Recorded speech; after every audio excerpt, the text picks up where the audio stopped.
Alright, meron po tayong gawain ngayon. Sniper 135. Full wave daw po kasi sobrang hinang magkarga ng battery.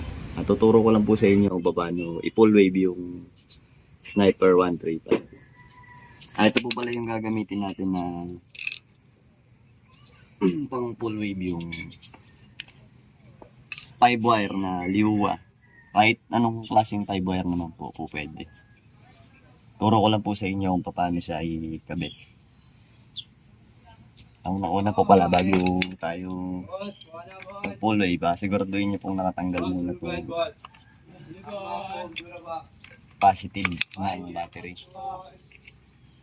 Tapos dito po pala sa ilalim, meron pong sa sakit po, meron po siyang black, white, saka yellow. Sa sakit po ng stator. Bali, ang gagamitin po natin dito yung puti, saka lang po yung itim. Yung pong dilaw, bypass na po natin. So, yun na nga po, umpisahan na po natin paggapang ng wire papunta dito sa kulay itim. Kulay itim po ng kuryente. Galing sa stator.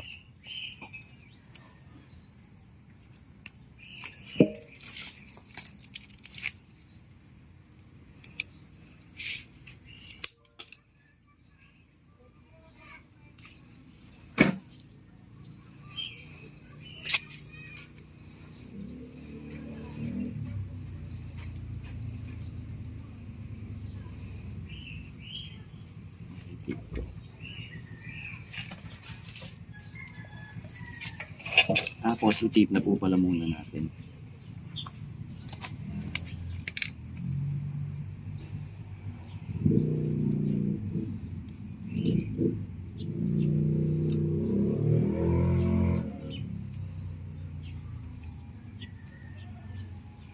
Tapos po yung puti na to, dito rin po sa kulay puti na sakit niya sa dati.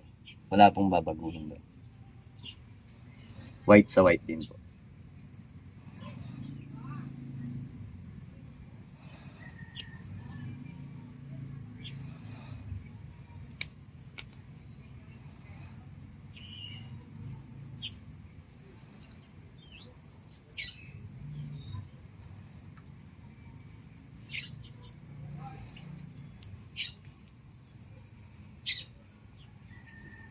Yun nga po na naitik na nga po natin doon.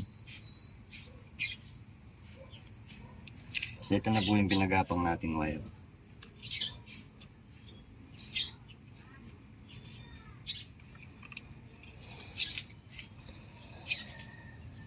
Tapos dito na po pala tayo sa kanyang rectifier. Meron po pala ditong 5 wire. White, red, black, green, saka yellow. Yung pong red, dito lang din po sa red.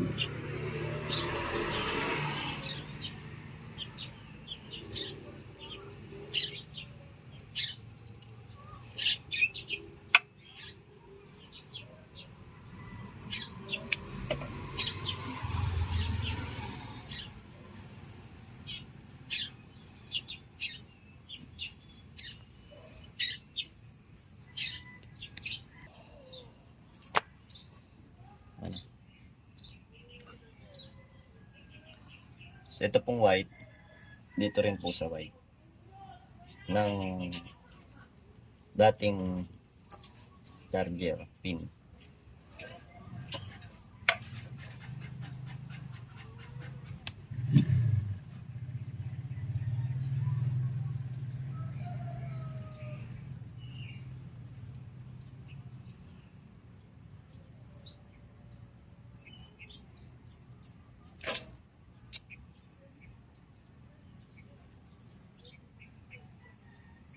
Ito pong green, kulay black po.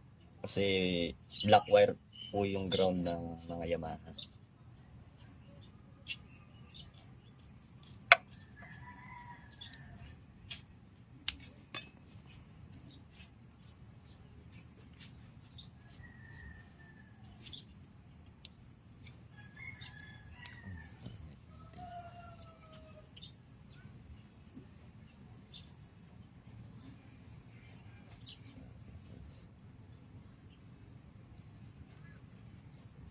Tapos ito pong yellow, dito po natin ilalagay sa kinonect natin na wire na galing sa stator, sa kulay black wire.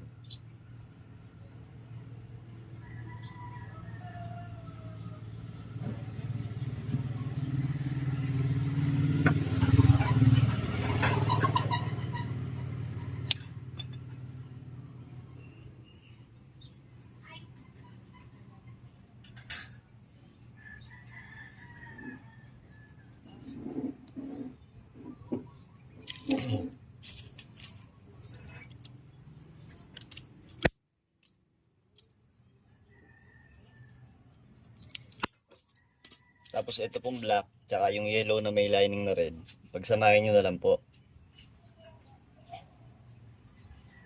Dito na lang po natin siya i-connect sa accessory wire ng Yamaha. Kulay brown wire.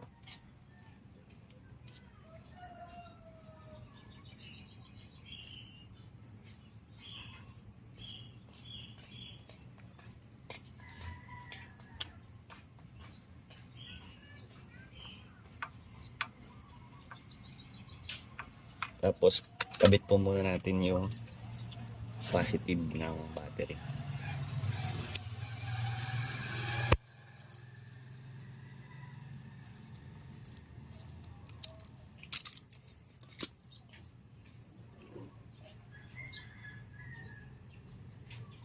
Itong terminal. Tapos connect na po natin yung positive wire ng battery.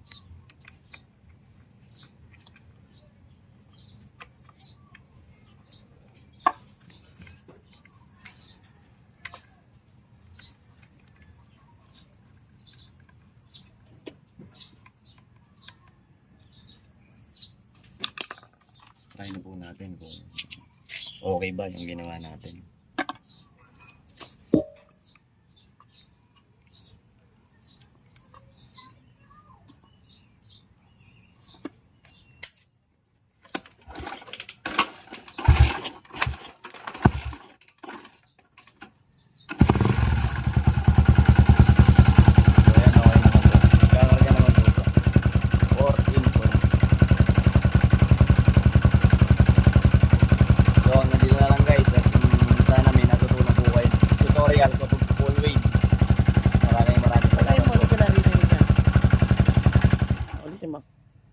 So ayun nga po guys, ako makakarga naman po yung battery.